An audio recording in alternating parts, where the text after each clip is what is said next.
नमस्कार मित्रांनो, मी बापू बिडगर आणि मराठी दरबार या आपल्या यूट्यूब चॅनलमध्ये आपले मनापासून स्वागत आहे।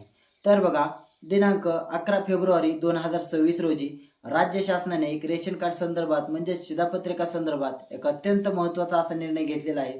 आणि तो जी.आर. आहे, तो जो काही शासन निर्णय आहे तो नेमका शिधापत्रिका संबंधी नेमकं काय आहे, तर तेच आपण या व्हिडिओच्या माध्यमातून पाहणार आहोत। तर बघा, दिनांक 30/12/2024 रोजी राज्य शासनाने एक प्रकारचा 100 दिवसाचा कार्यक्रम आखलेला होता आणि त्या 100 दिवसाच्या कार्यक्रमामध्ये त्यांनी राष्ट्रीय अन्न सुरक्षा याच्या माध्यमातून रेशन कार्डचं डिजिटल स्वरूप कसं करता येईल या संबंधी एक कार्यक्रमामध्ये हा विषय देखील मांडलेला होता आणि त्यालाच अनुसरून आजचा हा महत्त्वाचा असा जी.आर. आहे।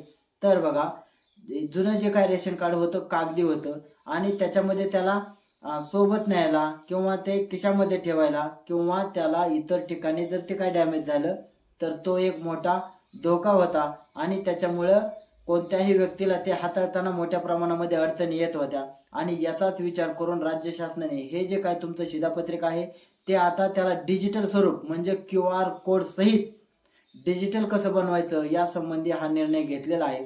आणि ते आता स्मार्ट असं रेशन कार्ड तुमचं जसं तुमचं ATM असतं, जसं तुमचं पॅन कार्ड असतं, तर तशा प्रकारचं आता शिधापत्रिका येणार आहे आणि त्या संबंधीच आजचा हा जी.आर. काढलेला आहे।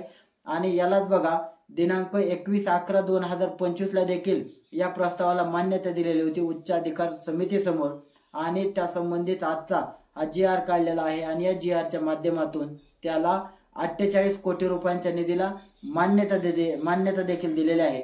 त्याच्यामुळे तुमचं जे जुनं शिधापत्रिका आहे, तुमचं जे जुनं रेशन कार्ड आहे, जे कागदी आहे ते तुम्हाला हाताळताना मोठ्या प्रमाणामध्ये अडचणी येत असतात। ते जरी एकदा पाण्यामध्ये भिजलं किंवा एका ठिकाणाहून दुसऱ्या ठिकाणी तुम्हाला ते व्यवस्थित नेता यावं यासाठी ते एक स्मार्ट कार्ड असावं, त्याच्यावरती एक QR कोड असावा आणि त्या QR कोडमध्ये तुमची सर्व कुटुंबाची माहिती त्याच्यामध्ये इत्थंभूत स्वरूपात असावी। तर अशा प्रकारचं जे काय तुमचं शिधापत्रिका आहे त्याला आता डिजिटल स्वरूप प्राप्त होणार आहे आणि त्या संबंधित हा निधी 48 कोटी रुपयांचा मंजूर केलेला आहे। आणि हा जी.आर. दिनांक 11 फेब्रुवारी 2026 रोजी राज्य शासनाने काढलेला आहे। धन्यवाद।